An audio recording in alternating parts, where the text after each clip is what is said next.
It was a crisp autumn morning in Charleston, South Carolina, the kind where the Spanish moss sways lazily from ancient oaks, and the air carries the faint salt of the Atlantic.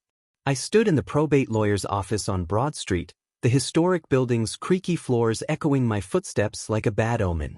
At 26, I was Olivia Grant, the younger daughter of a once wealthy Southern family, clutching a manila envelope that was supposed to hold my future. Our parents had died in a tragic car accident 6 months earlier, leaving behind a modest estate, the family home on the Battery, a portfolio of stocks from Dad's real estate days, and a trust fund worth about $500,000. Split evenly between me and my older sister, Victoria, or so the will read. But as the lawyer slid the documents across the mahogany desk, his face grim, the words hit like a hurricane, "I'm sorry, Olivia. The entire estate has been transferred to Victoria. There's nothing left for you." My world shattered. Victoria, my blood, my confidant, had forged documents, manipulated the executor, and stolen it all. Little did she know, I'd uncover a dark secret from our family's twisted past, one that would not only reclaim what was mine but destroy her perfect life forever. This isn't just a story of greed, it's a tale of buried skeletons clawing their way out, and the revenge that buried her deeper. To understand the betrayal, you have to go back to our roots, because every Southern family has its whispers and shadows.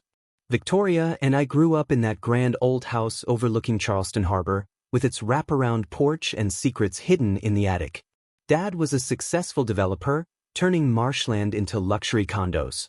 Mom was the socialite, hosting garden parties that rivaled antebellum balls.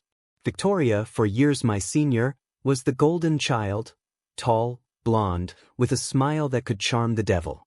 She excelled at everything: captain of the debate team at Ashley Hall, sorority president at Clemson University, landing a job as a marketing exec in Atlanta right out of college.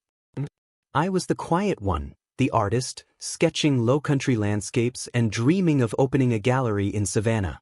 We were close, or so I thought, sharing late-night talks about boys, borrowing clothes, covering for each other during teenage rebellions. When our parents passed in that foggy crash on I-95, we clung together through the funeral, tears mingling as we scattered their ashes at Folly Beach. The will reading was straightforward at first. Dad's attorney, Mr. Hargrove, an old family friend with a drawl thicker than molasses, outlined the split: house to be sold and proceeds divided, trust fund halved, personal items auctioned if needed. Victoria nodded solemnly, squeezing my hand. "We'll get through this together, Liv," she whispered. But cracks appeared almost immediately. She suggested we delay the sale of the house, claiming sentimental value. Then she handled all the paperwork, insisting I focus on grieving. I was still in shock after all. I trusted her. Why wouldn't I? She was family. Meanwhile, I moved into a tiny apartment in North Charleston, scraping by on freelance graphic design gigs, my dreams on hold. Suspicion crept in like kudzu over a fence. Months passed, and no checks arrived. Calls to Hargrove went unanswered. When I finally cornered him at a local cafe, he confessed over sweet tea. Victoria presented amended documents. "Said your parents changed the will last minute, disinheriting you due to, well, your lifestyle choices." Lifestyle choices? I was straight edge, no drugs, no scandals, just a girl who preferred books to parties. It reeked of forgery. Digging deeper, I hired a private investigator from a shady ad on Craigslist, a grizzled ex-cop named Ray from Myrtle Beach. For $2,000, maxed out on my credit card, he uncovered the scheme. Victoria had bribed Hargrove with a cut, faked signatures using Mom's old checkbook as a template, and backdated notary stamps. She'd already sold the house for $1.2 million, pocketing my share, and invested the trust in her new luxury condo in Buckhead, Atlanta. Worse, she was flaunting it on Instagram, at Victoria Vibes, posting pics of champagne brunches and designer bags, captioning them, "Blessed beyond measure #family legacy." The rage boiled inside me like a low-country boil. But screaming wouldn't help, I needed leverage. That's when I remembered the attic, that dusty realm of forgotten heirlooms we'd explored as kids. During the estate clear-out, Victoria had rushed me through it, claiming nothing valuable. But I snuck back one night before the sale closed, flashlight in hand, heart pounding like a drum at a Mardi Gras parade.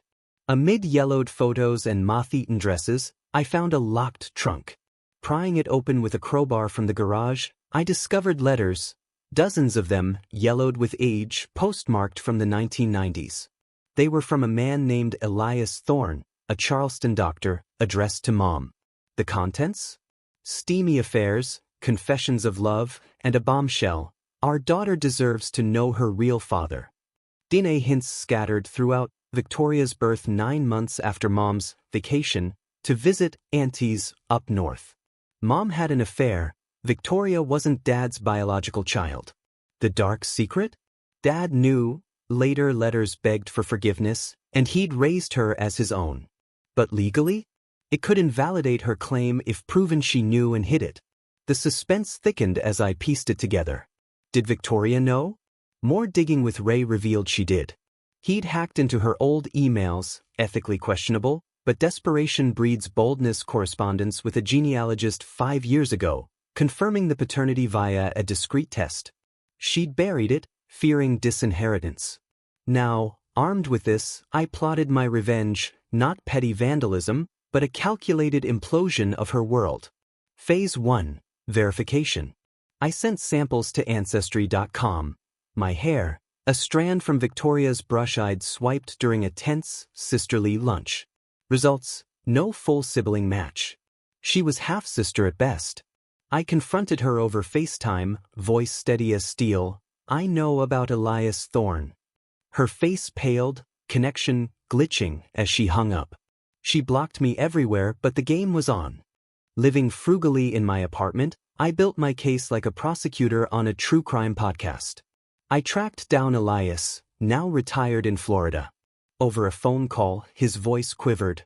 Your mother was the love of my life. Victoria, she's mine. I sent child support anonymously for years. He provided affidavits, old photos.